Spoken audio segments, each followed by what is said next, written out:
네, 돌아온 비하인드 뉴스 오늘도 이성대 기자가 나와 있습니다. 자, 이 기자 첫 번째 키워드 볼까요? 네, 첫 번째 키워드 바로 보겠습니다. 그날 밤 그를 따라 나섰더라면. 네. 자, 지금 시적인 제목인데요. 네, 그러네요. 자, 하와이에 머물고 있는 홍준표 전 시장이 지금 여야 모두한테 러브콜을 받고 있는 상황이죠. 자, 하지만 국민의힘에 대해서는 여전히 냉담한 반응을 보이고 있는데, 자, 오늘은 과거에 노무현 전 대통령과의 일화, 노무현 전 대통령과의 추억을 소재로 국민의힘을 비판했습니다. 네. 오늘 자신의 그 온라인 플랫폼에 이렇게 글을 썼는데요. 30년 전 정치를 모를 때 노무현 전 대통령 권유에 따라서 꼬마 민주당을 갔다면, 자, 이런 의리가 없는 당에 오랫동안 있으면서 가슴앓이를 하지 않았을지도 모른다, 이렇게 비판을 했습니다. 네, 이제 와서 돌이켜보니 보수 정당이 아니라 진보 정당에서 정치를 시작할 걸 그랬다, 이런 뜻이군요. 그렇습니다. 좀 되돌아가 보면 홍준표 전 시장이 96년도 총선을 앞두고 정계에 입문했는데, 네. 자, 당시 여야 모두 양측으로부터 러브콜을 받았습니다. 어떻게 보면 지금과 좀 비슷한 상황이죠. 자, 당시 홍준표 전 시장은 민주당 측과도 친했고 그래서 설득을 좀 많이 했지만 결국에 YS의 신한국당행을 택했습니다. 네. 당시 기사를 보시면, 자, 민주당행 문전에서 선회를 했다. 그래서 그에 대한 비난을 감수하겠다라는 이런 기사가 보이죠. 아, 네. 당시 홍준표 전 시장의 집에 노무현 전 대통령이 직접 찾아가서 설득했다, 이런 일화도 밝힌 적이 있는데 직접 한번 들어보겠습니다. 그때 노무현 대통령께서 아마 술이 한 잔 거나하게 취하신 것으로 당신은 검사로서 명예를 쌓았다. 돈도 어느 정도 벌 것이다. 그런 당신이 무엇이 아쉬워서 여당으로 가려고 하느냐. 꼬마 민주당으로 와라. 그렇게 일장연설을 하시고는 네, 그런 과거들이 또 있었군요. 근데 어제 이게 권영세 전 비대위원장이 인성 문제가 있다는 식으로 비난했잖아요. 거기에 대해서 반박 차원하는 그런 의미에서 꺼낸 비하인드일까요? 네, 그런 측면으로 해석이 될 수 있는 게, 뭐 당의 큰 은혜를 입고도 지금 나몰라라 한다, 그렇게 비판을 했었죠. 네. 자, 홍준표 전 시장이 그러니까 이렇게 얘기를 한 겁니다. 자, 그 당이, 여기서 그 당은 국민의힘이겠죠. 자, 국민의힘이 나한테 베푼 건 없다. 오히려 박근혜 전 대통령 탄핵 직후에 괴멸된 당을 내가 살렸을 뿐이다.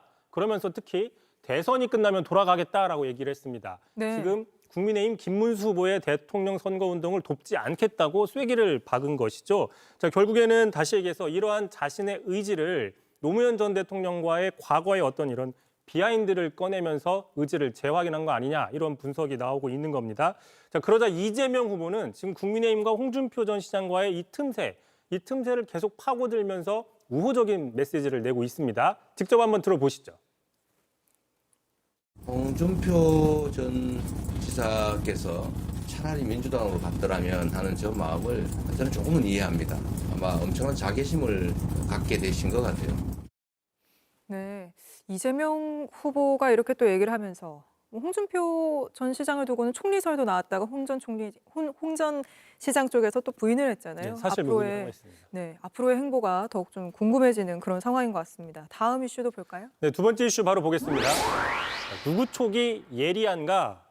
야권 성향의 유시민 작가가 네. 대선 득표율에 대해서 예측한 게 화제가 되고 있습니다.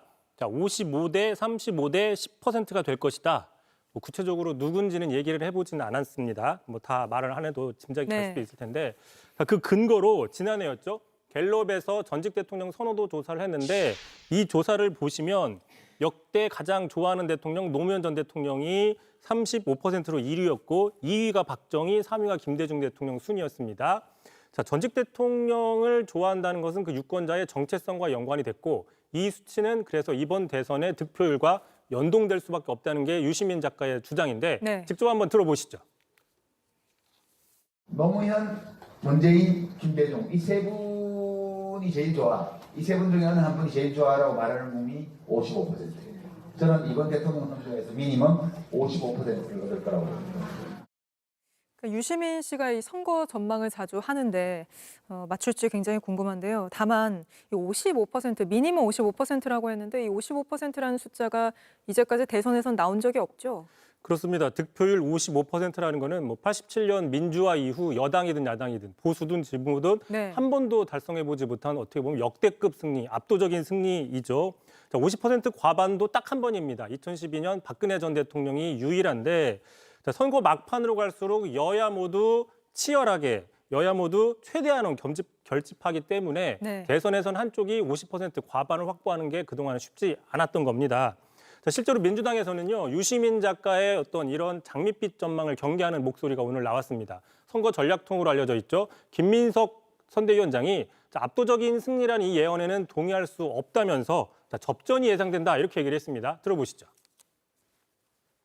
양자 또는 삼자 대결 격차는 서서히 줄어들 것으로 치열한 백병전에 대비한 긴장과 각오로 민주 진영의 전열을 정비해야 합니다. 네. 끝날 때까진 끝난 게 아니니 마지막까지 또 최선을 다들 하는 모습을 보일 것 같습니다. 마지막 이슈도 볼까요? 자, 세 번째 이슈 보겠습니다.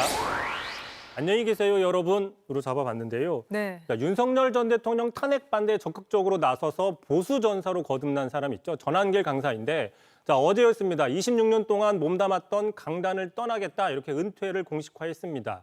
그 공무원 시험 업체 측에서도 계약이 종료됐다 이렇게 공지를 했는데 자, 그 이유 중에 하나로 바로 자신 때문에 소속사가 부담을 느꼈다 이런 이유를 들기로 했는데 바로 집회에 나가서 이런 발언들을 했기 때문으로 보입니다. 그 발언 들어보시죠.